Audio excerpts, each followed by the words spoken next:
আলুর লুচি বা আলুর পরোটা কিংবা ডাল পুরি আমরা কিন্তু প্রায়শই খেয়ে থাকি, কিন্তু এইভাবে তোমরা কোনোদিন পুরি হয়তো খাওনি।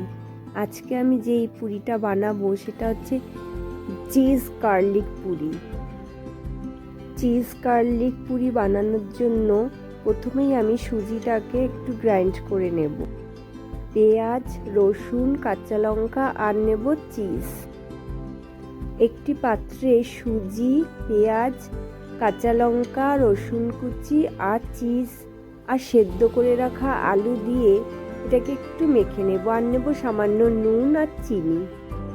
সব উপকরণ একসাথে মেখে নেব। এই উপকরণগুলোর মধ্যে নিয়ে নেব ময়দা ভালো করে মিশিয়ে মেখে নেব। সামান্য পরিমাণ জল দিতে হবে, খুব বেশি পরিমাণ জল কিন্তু এই ময়দার মধ্যে দেয়া যাবে না। ময়দা মাখা হয়ে গেলে পরে একটু রিফাইন তেল ছড়িয়ে দেব উপরে, তারপর ঢাকা দিয়ে রাখবো এটাকে 30 মিনিটের মতো। ঢাকনা খুলে এরপর লেচি করে নেব। ঢাকনা খুলে লেচি করে নেব। লুচির মতো গোল করে বেলে নেব। লুচির মতো বেলা হলে পরে রিফাইন তেল গরম করে তাতেই লুচিগুলো ছেড়ে দেব। চিজ গার্লিক পুরি খেতে এতটাই টেস্টি হয় আর খুব সফট হয়।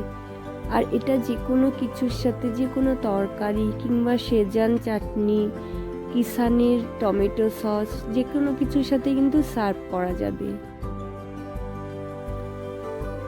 চিজ গার্লিক পুরি ভাজা হয়ে গেছে, এরপর আমি সার্ভ করব। আর এটা কিন্তু আগেই বলেছি তরকারির সাথে সার্ভ করা যায়। আজকে আমি তরকারি করিনি, সেই জন্য আমি টমেটো সসের সাথেই এটাকে সার্ভ করছি। তোমরা চাইলে এটা যে কোনো তরকারির সাথেও কিন্তু সার্ভ করতে পারো। চিজ গার্লিক পুরি যদি এইভাবে বানিয়ে ফেলতে পারো, তাহলে শীতকালে ডিনারের জন্য কিন্তু কোনো চিন্তাই করতে হবে না। কারণ এরকমভাবে চিজ গার্লিক পুরি বানিয়ে তোমরা কিন্তু ডিনারে সার্ভ করতেই পারো কোনো তরকারি ছাড়া, শুধুমাত্র সস বা সেজওয়ান চাটনি দিয়ে।